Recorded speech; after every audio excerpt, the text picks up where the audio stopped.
नमस्कार, आप देख रहे हैं एफएम न्यूज और आपके साथ मैं हूं निशा रौतेला। शुरुआत करते हैं हमारी खास पेशकश कैपिटल लाइफ की। सबसे पहले बात करेंगे देवभूमि उत्तराखंड की। अंकिता भंडारी हत्याकांड को लेकर पूरे उत्तराखंड में जबरदस्त आक्रोश देखने को मिल रहा है। सीबीआई जांच की मांग को लेकर कांग्रेस ने भारतीय जनता पार्टी के खिलाफ मोर्चा खोल दिया है। अब रुक करते हैं हमारी दूसरी खबर अमृतसर से, जहां आम आदमी पार्टी के एक नेता की गोली मारकर हत्या से सनसनी फैल गई है। यह हत्या एक शादी समारोह के दौरान हुई। इस हत्या की जिम्मेदारी गैंगस्टर डोनी बल, प्रभ दासूवाल और देविंदर बबीहा ग्रुप ने ली है। वहीं अब मामले को लेकर सियासी गर्माहट भी बढ़ गई है।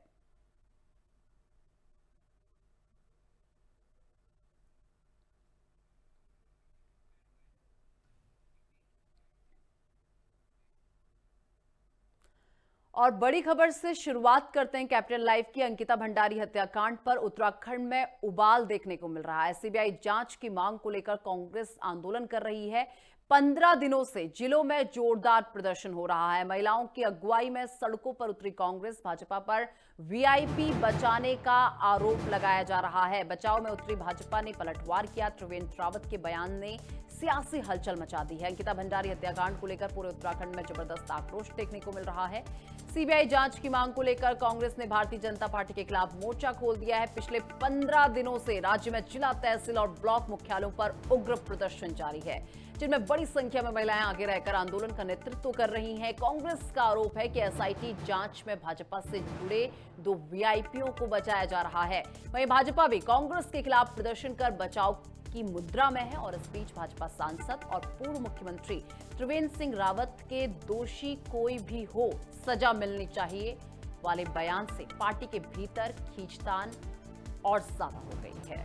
तो देखिए, अंकिता भंडारी हत्याकांड आपको याद होगा कि किस तरीके से ऋषिकेश के एक रिजॉर्ट में एक रिसेप्शनिस्ट को मौत के घाट उतार दिया गया। उसके साथ दुष्कर्म करके उसे मौत के घाट उतार दिया गया। तो देखिए, अंकिता भंडारी हत्याकांड की जांच के लिए बनाई गई एसआईटी ने शनिवार को वीआईपी का नाम धर्मेंद्र उर्फ प्रधान बताया, जिसे अंकिता के पिता ने खारिज कर दिया। बहुत सारे अपडेट्स इसे लेकर सामने आ रहे हैं, क्योंकि लगातार वीआईपी का नाम चेंज होता हुआ नजर आ रहा है। कभी दुष्यंत कुमार गौतम का नाम सामने आ रहा है, जो कि भाजपा के पूर्व सांसद हैं। अब देखिए, एक नया नाम वीआईपी के नाम से जुड़ गया है, जहां पर धर्मेंद्र उर्फ प्रधान का नाम सामने आया है। अंकिता के पिता ने इस बात को खारिज कर दिया है। उत्तराखंड के पौड़ी जिले में रहने वाली अंकिता के पिता वीरेंद्र भंडारी ने कहा कि जांच के दौरान एसआईटी ने कभी किसी वीआईपी का जिक्र नहीं किया। अंकिता के पिता कह रहे हैं कि एसआईटी ने कभी भी किसी वीआईपी का जिक्र ही नहीं किया। उन्होंने आरोप लगाते हुए कहा कि पुलिस सरासर झूठ बोल रही है। इसके साथ ही उन्होंने एसआईटी के उस दावे को भी झूठ बताया, जिसमें बताया गया कि रिसोर्ट से सारे सबूत जुटा लिए गए थे। अंकिता के पिता कहते हैं वो झूठ बोल रहे हैं। पुलिस ने रिसोर्ट से कोई सबूत नहीं जुटाए। सबूत जुटाने से पहले रिसोर्ट को गिरा दिया गया था।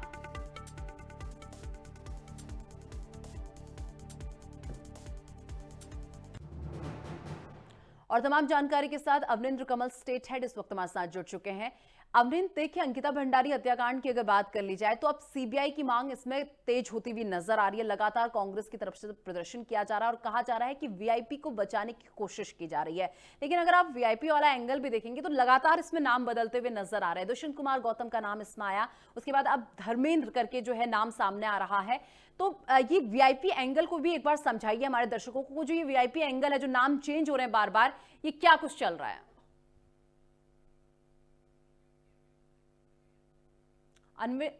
आप अनम्यूट हैं। आप प्लीज म्यूट हैं, प्लीज अनम्यूट कीजिए। जी। आवाज आ रही है हमारी? हाँ, आवाज मिल रही है, रखिए अपनी बात। और मैं अनम्यूट हूँ। हाँ जी, हाँ जी, रखिए अपनी बात। जी, मैं बता रहा हूँ कि जब ये घटना हुई थी 2022 में, और उसके तुरंत बाद सरकार ने इसको संज्ञान लिया और एसआईटी का गठन हुआ। एसआईटी के गठन के बाद जो 3 नाम इसमें आए, पुलकित तार का, अंकित गुप्ता का और उसके एक और सहयोगी का, उनको अदालत ने उम्र कैद की सजा सुनाई है। और एसआईटी ने जो अपनी रिपोर्ट अदालत में दी थी, उसको संतोषजनक माना था अदालत ने। लेकिन अब ये जो नया मुद्दा उभर करके आया है, चूंकि पूर्व विधायक अशोक राठौर की कथित पत्नी उर्मिला सनावर ने जो भी हाल ही में सोशल मीडिया पर वीडियो क्लिप डाली है, उसके बाद मामला जो है गर्म हुआ। और अब इसमें ये कहा जा रहा है कि 2 वीआईपी जो है उनको सरकार ने बचा लिया। एसआईटी का गठन तो हुआ था, लेकिन दबाव में, चूंकि एसआईटी राज्य सरकार के अंडर में काम करती है, तो उन दोनों को बचा लिया गया और उन्हीं दोनों को बेनकाब किया जाए, इसलिए कांग्रेस जो है इसको लेकर पूरे राज्य में जो है आंदोलित है।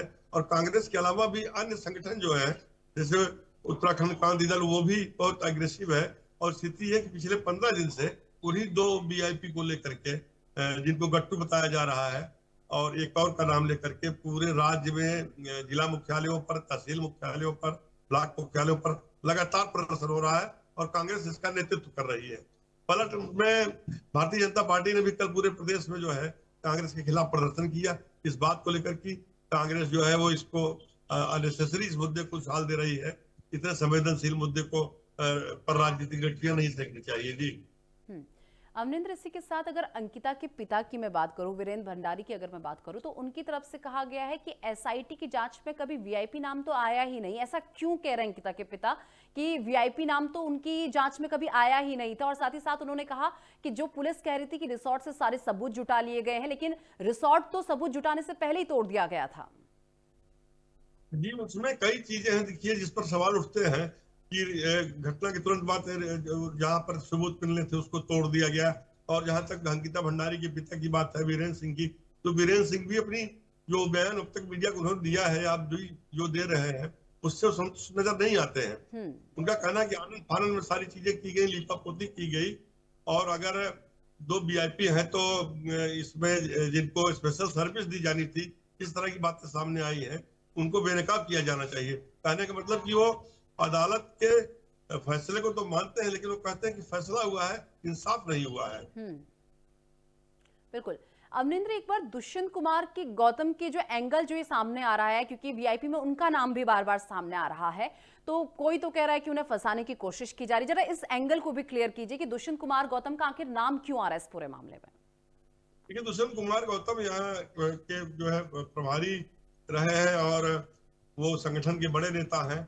दुष्यंत कुमार के नाम को जब लिया जाने लगा मीडिया में, तो उन्होंने खुद प्रेस कॉन्फ्रेंस की और इस बात को खारिज किया। उन्होंने कहा कि पार्टी को और संगठन को और उसको बदनाम करने के लिए कांग्रेस ऐसा षड्यंत्र रच रही है, क्योंकि कांग्रेस राज्य में लंबे समय से बेदखल है। पिछले 3 लोकसभा चुनाव में उसे एक भी सीट नहीं मिली है और 2017 के बाद वो सत्ता का स्वाद नहीं चख पाई है। इसलिए वो उल जलूल मैटर को और खासतौर से महिलाओं के मुद्दे को लेकर, इतने संवेदनशील मुद्दे को लेकर के मेरे नाम को उछाल रही है। अगर किसी के पास कोई सबूत हो तो उसको सामने लाया जाना चाहिए। यह बात हमें सरकार भी कह चुकी है और डीजीपी जो दीपक सेठ है, उन्होंने भी कहा कि अगर किसी के पास इस मामले में कोई सबूत हो तो उसे पेश किया जाना चाहिए। सीबीआई जांच की जहां तक मांग है, उससे सरकार पीछे नहीं हटेगी। अमरिंदर, इसी के साथ सुरेश राठौर की अगर बात कर ली जाए, उन्होंने उस ऑडियो क्लिप को एआई जनरेटेड बताया और उसके बाद से वो लापता चल रहे हैं। क्या अब तक कोई सबूत मिल पाए कि सुरेश राठौर इस वक्त कहाँ हैं? देखिए, उस समय तो उर्मिला सेनावर ने बड़ी तेजी और तल्खी दिखाई थी और कहा था कि नहीं, इसमें 2 वीआईपी को बचाया गया है। उन्होंने सोशल मीडिया पर बाकायदा बयान जारी किया, लेकिन अब ना तो उर्मिला सेनावर का पता चल रहा है, ना सुरेश राठौर का। और ऐसा भी नहीं कि उर्मिला सेनावर कोई उसकी क्रिमिनल हिस्ट्री हो और उसे पुलिस पकड़ ना पा रही हो, लेकिन ये कहा जा रहा है कि पुलिस भी बचाव कर रही है। उर्मिला सेनावर को सामने लाया जाना चाहिए। बिल्कुल, बहुत शुक्रिया अमरिंदर, हमारे साथ जुड़ने के लिए और तमाम जानकारी साझा करने के लिए। अब बात पंजाब की। पंजाब के अमृतसर में आप नेता की हत्या, आप नेता जरनैल सिंह की गोली मारकर हत्या कर दी गई है। शादी समारोह में गोली मारी गई, मौके पर मौत हो गई, ऑन द स्पॉट मौत हो गई है। मामले की जांच में पंजाब पुलिस इस वक्त जुटी हुई है। हत्या का सीसीटीवी फुटेज सामने आया है। तो इसी के साथ ये बड़ी जानकारी आपको दे दें, जहां पर शादी समारोह में आप नेता को गोली मार दी गई, जिसके बाद उनकी ऑन द स्पॉट मौत हो गई है। अब सवाल उठ रहे हैं कि ऐसे कैसे कोई शादी समारोह में एंटर कर गया और गोली चला दी, क्योंकि तमाम सवाल अब खड़े हो रहे हैं। सुरक्षा व्यवस्था को लेकर सवाल खड़े हो रहे हैं कि आखिर सुरक्षा व्यवस्था को क्या हो गया है, क्यों सुरक्षा व्यवस्थाएं इन चीजों को भाप नहीं पा रही? क्यों आए दिन अमृतसर में इस तरीके की गोलीकांड जो है देखने को मिलता है? ये कोई पहली खबर नहीं है इस तरीके से जो आप नेता की हत्या यहाँ पर हुई हो। इससे पहले भी तमाम ऐसी खबरें अमृतसर से आ चुकी हैं जहां पर आए दिन गोलीबारी की घटनाएं सामने आती हैं। लेकिन सबसे बड़ा सवाल, आखिर पुलिस प्रशासन कर क्या रहा है? पुलिस प्रशासन को कहीं ना कहीं सवालों के घेरे में खड़े करते हुए नजर आ रहे हैं ऐसे बदमाश जो दिन दहाड़े गोली चला दे रहे हैं। तो पंजाब के अमृतसर में आप नेता की हत्या के बाद सनसनी फैल गई है। आप नेता जरनैल सिंह की गोली मारकर हत्या कर दी गई है। आप नेता जरनैल सिंह जिनकी गोली मारकर हत्या कर दी गई है, ये बड़ी जानकारी आपको दे दे। एक शादी समारोह में वो गए थे, उसे अटेंड करने के लिए गए थे और मौके पर ही जो है बदमाश आता है, गोली चलाता है और on the spot Jarnail Singh की मौत हो जाती है। हत्या का सीसीटीवी फुटेज भी सामने आया है। अब जो आरोपी है उन्हें खंगालने की कोशिश की। ये तस्वीरें देखिए, ये तस्वीर आपको दिखा रहे हैं जहां पर आपको बदमाश भागता हुआ नजर आ रहा होगा। ये दो बदमाश एंटर करते हैं और गोली मारते हैं और चले जाते हैं। आप देखिए कि किस तरीके से साफ तौर पर आप देख सकते हैं कि वो पीछे से आते हैं और आकर बिल्कुल ठीक आप नेता के बगल में खड़े होते हैं और गोली चलाते हैं और गोली चलाकर तुरंत भाग जाते हैं। और जहां तक इन तस्वीरों में समझ में आ रहा है उनकी गर्दन में गोली लगी है और उसके बाद ये दोनों बदमाश वहां से फरार हो जाते हैं। किसी की तत्परता जो है देखने को नहीं मिलती है, लेकिन सीसीटीवी में बहुत क्लियर तरीके से आपको बता दें, बहुत ही क्लियर तरीके से इनके चेहरे कैप्चर हो चुके हैं। अब पुलिस इस पूरे मामले की छानबीन में जुटी हुई है। आप देखिए, ना इन्होंने कोई मास्क लगाया है ताकि इन्हें पहचाना ना जा सके, क्योंकि देखिए एक कोई गैंगस्टर बताया जा रहा है जिसने इसकी जिम्मेदारी भी ले ली है।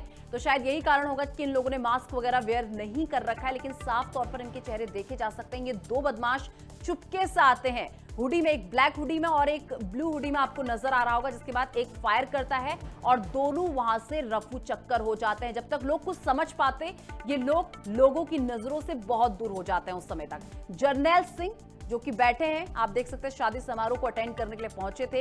एक टेबल में उनके साथ कुछ और मेहमान वहां पर मौजूद थे जो बैठे हुए थे और पीछे से ये दो बदमाश आ रहे हैं। आप देखिए, ध्यान से देखिए, और ये बंदूक निकालते हैं और उनकी सर पर इस बंदूक को तान देता है और उसके बाद से दोनों वहां से रफू चक्कर हो जाते हैं। आप जरा उस तस्वीर को भी देखिए जहां पर जरनैल सिंह बैठे हैं, उनके बगल में जो गेस्ट बैठे हुए हैं, आप देखिए वो लोग बातचीत कर रहे हैं। जैसी गोली लगती है तो एकदम से लोगों को समझ में नहीं आता और लोग वहां से उठकर साइड हो जाते हैं। और कुछ लोगों को तो बहुत देर बाद जो है पता चलता है और कोई लोग उन्हें पकड़ने के लिए भागते हुए भी नजर नहीं आ रहे, क्योंकि जब तक लोग समझ पाते तब तक ये लोग अपना काम करके वहां से रफू चक्कर हो चुके होते हैं। ये तस्वीरें, ये सीसीटीवी फुटेज सामने आया है जिसमें इनके चेहरे साफ तौर पर कैप्चर हो चुके हैं। आप नेता जरनैल सिंह को गोली मारी गई है, ऑन द स्पॉट उनकी मौत हो गई है।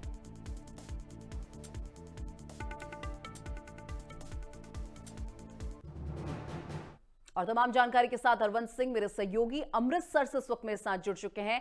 हरवंत, देखिए, आप नेता जरनैल सिंह की गोली मारकर हत्या कर दी गई, जिसका सीसीटीवी फुटेज भी सामने आ चुका है और साफ तौर पर उन बदमाशों को देखा जा सकता है, जो कि दो बदमाश नजर आ रहे हैं, जिसमें से एक बंदूक निकालता है और उनके सर पर तान देता है, जिसके बाद उनकी ऑन द स्पॉट मौत हो जाती है। क्यों जो है उन्हें गोली मारी गई? क्या कोई पुरानी रंजिश है? किस कारण से गोली चलाई गई है और किस संगठन ने जो है किस गैंगस्टर ने इसकी पूरी जिम्मेदारी ली है?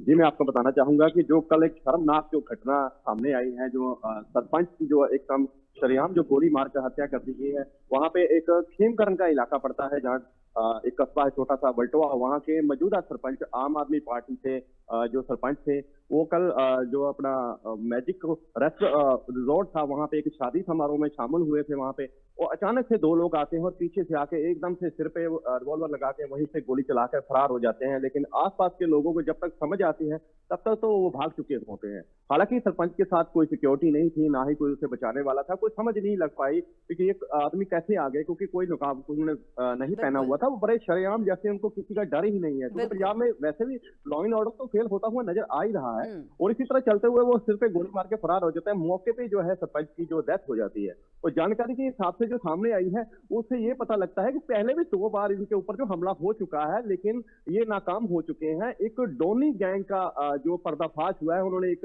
सोशल मीडिया पे एक लेटर जारी किया है और उसकी जिम्मेवारी दी है कि ये जो हत्या की गई है ये डोनी गैंग की ओर से ही की गई है। और 2 बार पहले भी जो ये अपनी कोशिश कर चुके हैं इनको मारने की, हरवंत, ये लेकिन उसमें डोनी नाकाम हो गैंग चुके है थे। कौन? हरवंत, जरा ये डोनी गैंग के बारे में भी समझाइए, अब तक ये कितनी हत्याओं में शामिल था? और इसी के साथ अगर जर्नैल सिंह की अगर हम बात करें, आपने कहा कि इससे पहले 2 बार उन पे फायरिंग हो चुकी है, इस तरीके से हमले उन पर किए जा चुके हैं, तो जब उन पर हमले किए जा चुके उसके बाद वो क्यों सिक्योरिटी लेकर नहीं चलते? क्यों वो सिक्योरिटी लेकर नहीं चले जब उन्हें पता है कि उनकी जान को खतरा है उसके बावजूद भी? जी, इसमें तो ये सामने आया है कि फिलहाल जो उनके ऊपर जरनैल सिंह जो सरपंच बताए जाते हैं, उनके ऊपर जो कोशिश की जा रही थी, फिलहाल जो कोशिश की जा रही थी, लेकिन वो अनजान थे, उन्हें पता भी नहीं लग पा रहा है कि उनके ऊपर हमला होने वाला है। हाँ। अगर उन्हें पहले से इस चीज जानकारी होती कि अगर हमला होने वाला है तो वो सिक्योरिटी रखते, लेकिन जो डोनी गैंग है इसने साफ तौर पे जो लेटर जारी किया उसमें ये बताया कि हमने 2 बार पहले भी यहाँ पे कोशिश की है इनको मारने की, लेकिन वो नाकाम रहे, उनकी फील्डिंग नहीं लग पाई। और ये सरपंच बिल्कुल अनजान थे, नहीं तो वो सिक्योरिटी लेकर घूमते।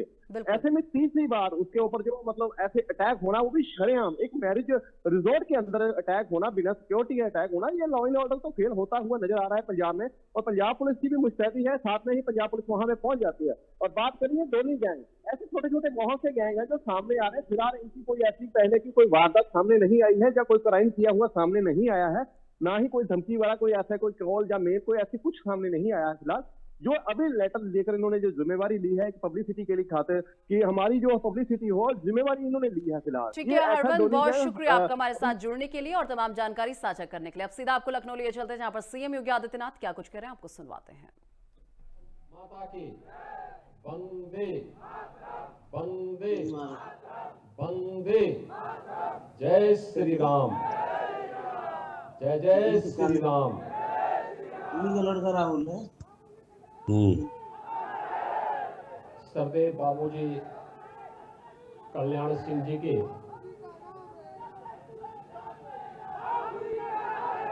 94वीं पावन जयंती कार्यक्रम में आज यहां पर उपस्थित इस पूरे कार्यक्रम के संयोजक पूर्व मंत्री, पूर्व सांसद श्री राजवीर सिंह राजू भैया जी, उत्तर प्रदेश सरकार में मंत्रिमंडल के मेरे सहयोगी श्री संजय निषाद जी, संदीप सिंह जी, भारतीय जनता पार्टी के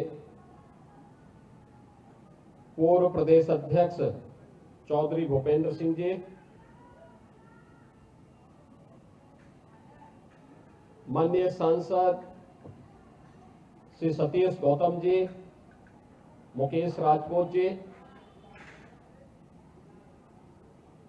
हमारे सभी माननीय विधायकगण, सरदेव बाबूजी के परिवार के सभी सदस्यगण और उपस्थित बहनों और भाइयों, आज सरदेव बाबूजी की 94वीं पावन जयंती है। मैं इस अवसर पर उनके स्मृतियों को नमन करते हुए पूरे प्रदेश वासियों की ओर से, उत्तर प्रदेश सरकार की ओर से उन्हें विनम्र श्रद्धांजलि अर्पित करता हूं। आप सब जानते हैं कि भारतीय जनता पार्टी के पहले मुख्यमंत्री बाबूजी थे उत्तर प्रदेश के अंदर। 1991 में जब उन्होंने उत्तर प्रदेश की बागडोर संभाली थी, उत्तर प्रदेश में अव्यवस्था थी, अराजकता थी, गुंडागिर्दी थी, आतंकी गतिविधियां सिर उठा रही थी। शासन की योजनाओं का लाभ गांवों को, गरीबों को किसानों को, नौजवानों को, महिलाओं को नहीं मिल रहा था।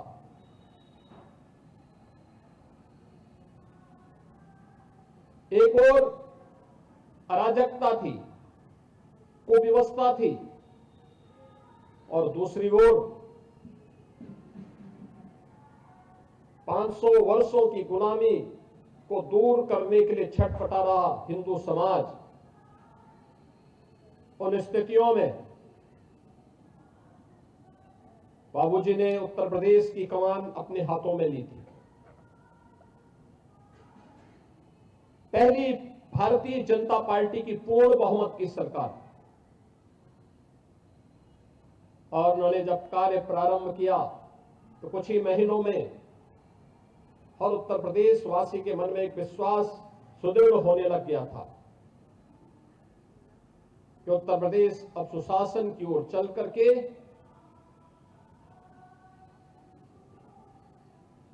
विकास के एक नए सोपान को चूमेगा। लेकिन जब वह कार्य करते उन्हें अस्थिर करने की साजिशें होने लग गई, अव्यवस्थाएं फैलाने लग गई,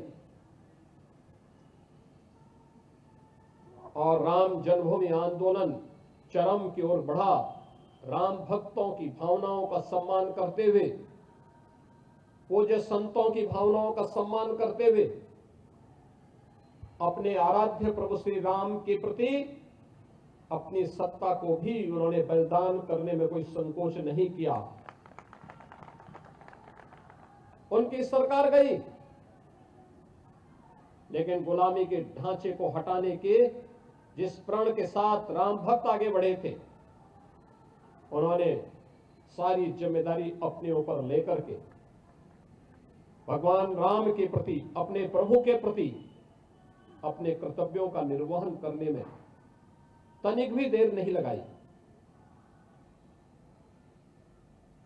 सरदेव बाबूजी का उत्तर प्रदेश सरकार के रूप में कार्यकाल सुशासन के लिए, विकास के लिए, राष्ट्रवादी मिशन को आगे बढ़ाने के लिए हमेशा जाना जाएगा। और आज यही कारण है हर भारतवासी बाबूजी को इसी रूप में याद करता है। वे विधायक थे, एक सामान्य किसान परिवार में जन्म लिए थे। राष्ट्रीय स्वयंसेवक संघ की पाठशाला में उन्होंने राष्ट्रवाद का पाठ पढ़ा, आजीवन उसे अपने जीवन का मंत्र बनाया। लगातार कार्य करते रहे, लगातार उस मिशन के लिए समर्पित होकर के अपने नाम को उत्तर प्रदेश के कल्याण के साथ जोड़ करके वे सार्थक करते रहे। आज वे हमारे बीच नहीं, लेकिन एक विधायक के रूप में, एक मंत्री के रूप में, मुख्यमंत्री के रूप में, एक सांसद के रूप में और राज्यपाल के रूप में भी उनकी सेवाएं सदैव पूरे देशवासियों के लिए स्मरणीय रहेंगी। आज सरदेव बाबूजी की पावन जयंती के अवसर पर हम सब यहां पर एकत्र हुए हैं। इस अवसर पर मैं उनकी स्मृतियों को एक बार फिर से नमन करते हुए उत्तर प्रदेश सरकार और उत्तर प्रदेश वासियों की ओर से उन्हें विनम्र श्रद्धांजलि अर्पित करता हूं। धन्यवाद। जय हिंद।